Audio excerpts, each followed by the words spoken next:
दलजीत और मैं रेलगाड़ी के एक माल डिब्बे के फर्श पर, जिसके ऊपर छत नहीं थी, चित पड़े थे। गाड़ी धीमी चाल से रेगिस्तानी इलाके से गुजर रही थी और लू के थपेड़ों के साथ रेत हमारे ऊपर उड़ती आ रही थी। कंकरीली रेत हमारे सिरों में, हमारी आंखों में और हमारे मुंह में किरकिरा रही थी। उससे कोई बचाव नहीं था। रेत से सना दलजीत का चेहरा अब मेरे चेहरे जैसा ही लगने लगा था। ऊपर से चिलचिलाती धूप गजब ढा रही थी और माल डिब्बे के कोने में जरा सी जगह पर हमें थोड़ी छाह मिली थी। हमारे पास जितने पैसे थे उनके हमने केले खरीद लिए थे और बीच बीच में खाते जा रहे थे। सुबह तक तो भूख से हम अधमरे हो जाएंगे, मैंने कहा। क्यों ना थोड़े केले बचा कर रख लें। सुबह तो कल आएगी, दलजीत बोला। मुझे भूख आज लगी है, फिर हम सवेरे सवेरे जामनगर पहुंच ही जाएंगे। और अगर जहाज आ चुका हो तो? जहाज वहीं होगा। तू कैसे जानता है, मैंने पूछा। बता नहीं सकता, बस थोड़ा आशावादी हूं। अब किसी भी दिन वह लंगर उठाकर चल देगा, हो सकता है रवाना ही हो गया हो।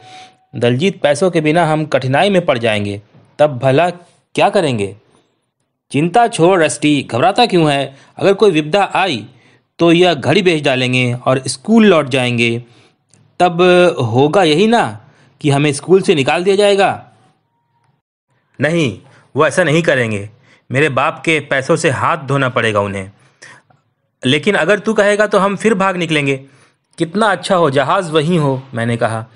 वहीं होगा, जाएगा कहाँ? कल हम उसमें बैठ कर जाएंगे। मुझे आशा है तुम मेरे साथ मोम्बासा चलोगे और कुछ दिन मेरे घर रहोगे। अरे अंकल के साथ सैर करने की फुर्सत किसे मिलेगी, मैंने कहा। बड़ा मज़ा आएगा, फिर कभी स्कूल नहीं जाना पड़ेगा। मैं भी तुम्हारे साथ चलूँगा रस्टी। मैं नहीं समझता व्यापार धंधा इतना दिलचस्प काम होगा। हम साथ साथ सारी दुनिया की सैर करेंगे, मैंने कहा। कैसे कैसे सपने देखते हैं हम। खैर, हम किसी दिशा में तो जा रहे थे। मेरे दादा कहा करते थे, वही दादा जिन्होंने पंजाब का बना कपड़ा बेचते हुए सारी दुनिया की सैर की थी, कि एक जगह से दूसरी जगह जाने का सबसे बड़ा फ़ायदा यह है कि हम यह देख सकते हैं कि दोनों जगहों के बीच क्या है। वह तो कपड़ा बेचते थे, मैंने कहा। हमारी तरह सपने नहीं देखते थे, समझे? तू हिम्मत हारने लगा है रस्टी। नहीं, बिल्कुल नहीं। मगर रात का वह सफ़र बड़ा कष्टदायक था। परेशानी की बात तो यह थी कि गाड़ी धीरे धीरे चल रही थी और जगह जगह रुकती हुई जाती थी। एक छोटे से स्टेशन पर शायद चारे से भरे ढेर सारे बोरे हमारे वाले माल डिब्बों में उछाल दिए गए। हम सोते जागते लेटे रहे और बोरों के बीच नीचे दफन होते होते बचे। लेकिन फिर हमने पाया कि सुस्ताने के लिए बोरे काफ़ी आरामदेह थे और हम सुबह तक उनके ऊपर पसरे पड़े रहे। आकाश साफ हुआ तो हम समझ गए कि हमारा गंतव्य अब अधिक दूर नहीं है। प्राकृतिक दृश्य एकदम बदल चुके थे। रेगिस्तान पीछे छूट गया था और समुद्र तट के साथ वाली मैदानी इलाका दिखने लगा था। झूमते हुए ऊंचे ताड़ के पेड़ों के बीच से मैंने जीवन में पहली बार समुद्र के दर्शन किए। समुद्र बिल्कुल वैसा ही था जैसे कि मैंने कल्पना किया करता था। विशाल, अकेला और नीला, बिल्कुल आकाश जैसा नीला। और जो पहले वाला जहाज़ मैंने देखा था वह एक अरबी ढो मस्तूल वाला जहाज़ था, जो समुद्र तट की तरफ बह कर आने वाली हल्की बयार में ज़रा सा झुका हुआ सा लगता था। रेलगाड़ी एक नदी पर बने छोटे से पुल पर रुकी। यह नदी मैदानी इलाकों में से होती हुई समुद्र में जा समाती थी। हम वहीं उतर गए। ब्रेकमैन को हमने हाथ हिला हिलाकर धन्यवाद दिया, क्योंकि उसने हमें रेलगाड़ी पर बैठाने की इतनी उदारता दिखाई थी। फिर हम जल्दी जल्दी नदी के किनारे से फिसलते हुए नीचे उतर गए। तब तक पुल के नीचे दुबके रहे जब तक कि रेलगाड़ी ऊपर से निकल नहीं गई। हम नहीं चाहते थे कि गार्ड हमें देख ले। वह ब्रेकमैन की तरह उदार नहीं था। जब हमने देखा कि हम वहाँ अकेले हैं, आसपास कोई नहीं है, तो हमने यात्रा से धूल धूसरित और गंदे कपड़े उतार फेंके और कुमुदनी के फूलों के सिवार में से रास्ता बनाते हुए नदी में उतर गए। नदी की धारा मंद गति से बह रही थी। पहाड़ी नदियों जैसी तेजी उसमें नहीं थी। उसका कुनकुना पानी इतना स्फूर्तिदायक भी नहीं था जितना कि पहाड़ों से आने वाला पानी होता है। फिर भी नहाने के लिए साफ स्वच्छ था। हमारे थके मांदे शरीरों में एक नई जान आ गई।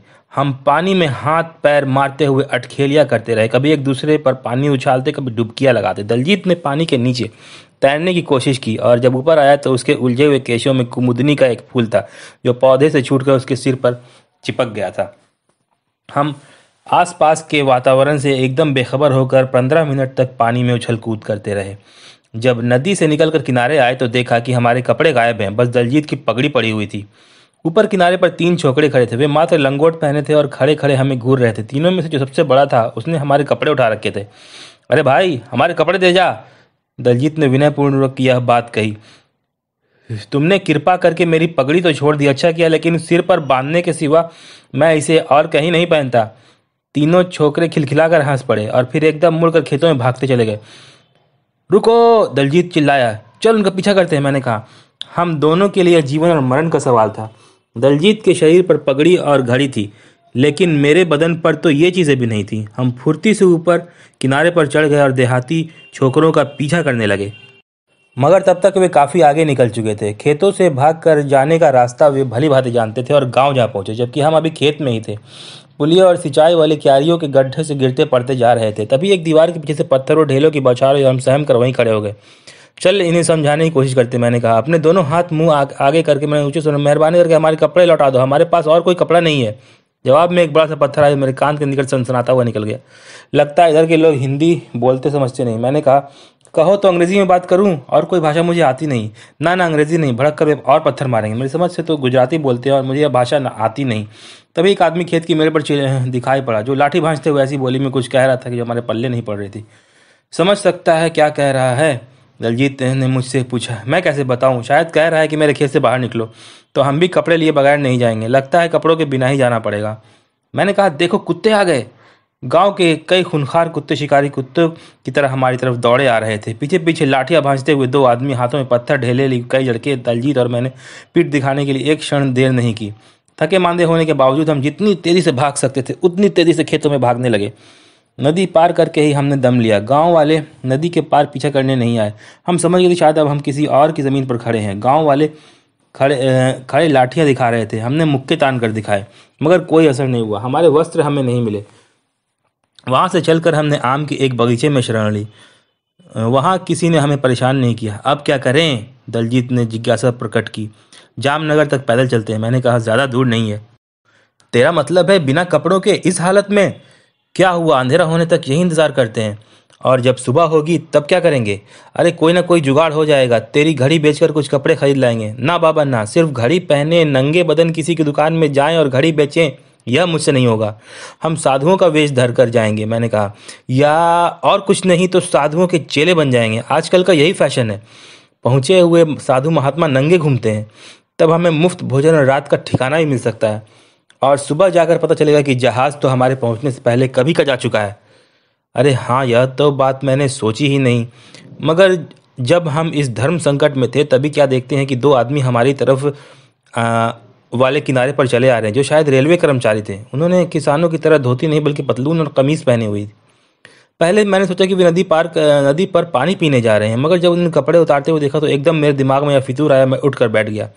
दलजीत, मैंने जल्दी से कहा, उन्हें देख रहा है? हाँ, देख तो रहा हूँ। दलजीत को मेरा आशय समझने में देर नहीं लगी। हाँ, यही मौका है रस्टी। याद रख, किसी प्रकार की दया ममता दिखाने की आवश्यकता नहीं। यह दुनिया हम जैसे सीधे साधे लोगों के लिए नहीं है। हमें अपने तौर तरीके बदलने पड़ेंगे और वैसा ही व्यवहार करना होगा जैसा कि यहाँ के लोग करते हैं। ये शायद गांव वालों को ही दोष देंगे, मगर हमें दबे पांव बढ़कर झाड़ियों की आड़ ले लेनी चाहिए। ऐसा ना हो कि वे हमें देख लें। हाथों और पैरों के बल रेंगते हुए नंगे बदन पर खरोंच डालने वाले तीखे कांटों की चिंता किए बिना हम फिर नदी के किनारे पहुंचे। कुछ ही दूरी पर वे दोनों नहा रहे थे। दोनों आदमी ठीक बालकों की तरह पानी में उछल कूद मचाए हुए थे और खासा हल्ला हो रहा था। मैंने गौर किया कि वयस्क लोग जब खुले में नहाते हैं तो बहुत चंचल हो उठते हैं। इसका कारण संभवतः यह है कि उस अवस्था में जा पहुंचते प्रफुल्लित अमीबा के रूप में पहल मानव का उद्भव हुआ। उन्होंने न तो हमें देखा था और ना ही हमारी आहट उन्हें लग पाई थी। कुछ ही गज के फासले पर उनके अस्त व्यस्त कपड़ों का ढेर जमा था। मैं जाकर उठा लाता हूँ, दलजीत ने फुसफुसाते हुए कहा।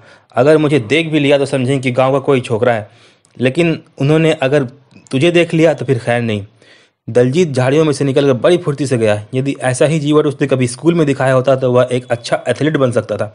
सारे कपड़े जल्दी जल्दी बटोर कर बाहों में भरे और फिर फुर्ती से भागते हुए मेरे पास लौट आया। शाबाश, मैंने फुसफुसाकर कहा। उन्हें भनक तक नहीं पड़ी। हम वहां रुके नहीं, यद्यपि हम देखना चाहते थे कि कपड़े गायब देखकर उनकी कैसी हालत होगी, बल्कि सिर पर पैर रखकर आम के पेड़ों के बीच में से रेलते हुए भाग खड़े हुए। रेल की पटरी पर पार करके हम खुले मैदान में दौड़ते ही रहे और कुएं के निकट जाकर ही हमने सांस ली।